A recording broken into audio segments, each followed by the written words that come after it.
ગુજરાત પ્રજાપતિ સમાજનો ભવ્ય શતાબ્દી મહોત્સવ શ્રી ભાગવત વિદ્યાપીઠ સોલા અમદાવાદ ખાતે સફળતાપૂર્વક સંપન્ન થયો।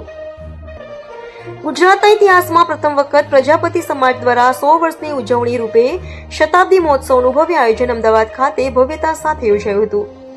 આ પ્રસંગે પૂજ્ય જ્ઞાનવત્સલ સ્વામી ઉપસ્થિત રહ્યા હતા અને સમાજના સર્વાંગી વિકાસ માટે માર્ગદર્શન તથા આશીર્વાદ આપ્યા હતા। પ્રમુખ કેશવલાલ એસ પ્રજાપતિના નેતૃત્વ હેઠળ સમાજ દ્વારા 500 દીકરીઓ માટે અદ્યતન સુવિધાયુક્ત કન્યા છાત્રાલયનું નિર્માણ કરવામાં આવી રહ્યું છે, જેમાં library, e library, smart classroom, cafeteria, gym અને મેડિકલ રૂમ જેવી આધુનિક સુવિધાઓ સામેલ છે। આ મહોત્સવ દરમિયાન સામાજિક શૈક્ષણિક ઠરાવ પસાર કરવામાં આવ્યા તથા ભવિષ્યમાં સમાજના યોગક્ષેમ માટે માર્ગદર્શન મળ્યું।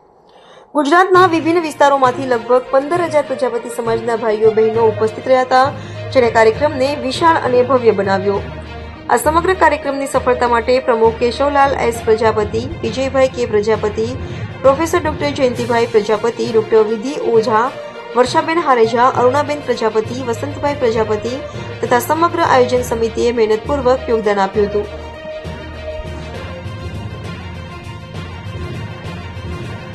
તંત્રી માસિક ગુજરાત આજે અમારી સંસ્થાને 100 વર્ષ પૂરા થાય છે। એ નિમિત્તે અમે શતાબ્દી વર્ષ ઉજવવાનો કાર્યક્રમ નક્કી કરેલો। એ અંતર્ગત આજે અહીં મહાસંમેલનનું આયોજન કર્યું છે। આ સંમેલનના આયોજનનો હેતુ સમાજનું સંગઠન થાય, સમાજ મજબૂત બને, સમાજનું સરકારમાં અને સંગઠનમાં એનો અવાજ ઉઠે, તેની રીતો મળે અને બધા જ ભાઈચારો જાળવી અને એક સાથે રહે, એકતા કરે, એ એનો મારો મુખ્ય આશય છે। સાથે સાથે આ શતાબ્દી વર્ષની યાદગીરી રૂપે અમે એક કન્યા છાત્રાલયનું પણ આયોજન કરી રહ્યા છીએ। એનું ખાતમુહૂર્ત થઈ ગયું છે, કામ ચાલુ થઈ ગયું છે અને લગભગ વર્ષ સવા વર્ષમાં અમારું આ કન્યા છાત્રાલય ચાલુ થઈ જશે। 500 દીકરીઓ એમાં હશે। અદ્યતન છાત્રાલય છે, એમાં બધા જ પ્રકારની સગવડો ઊભી કરવામાં આવી છે।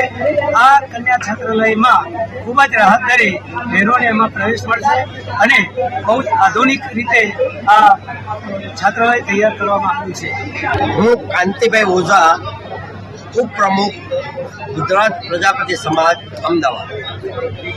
આજે મને મીડિયા સમક્ષ જણાવતા આનંદ થાય છે કે અમારી આ સંસ્થાનો સ્થાપના 1924માં કરવામાં આવેલ હતી।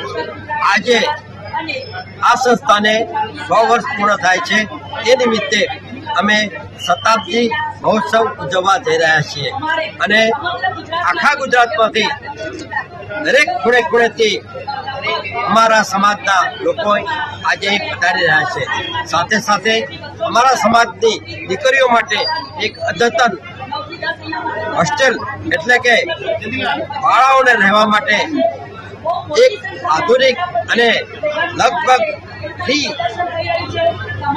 ઉપલબ્ધ થાય એવી હોસ્ટેલનું નિર્માણ પણ કરી રહ્યા છે, જે અમે આગામી શૈક્ષણિક વર્ષમાં ચાલુ કરવા માંગીએ છીએ।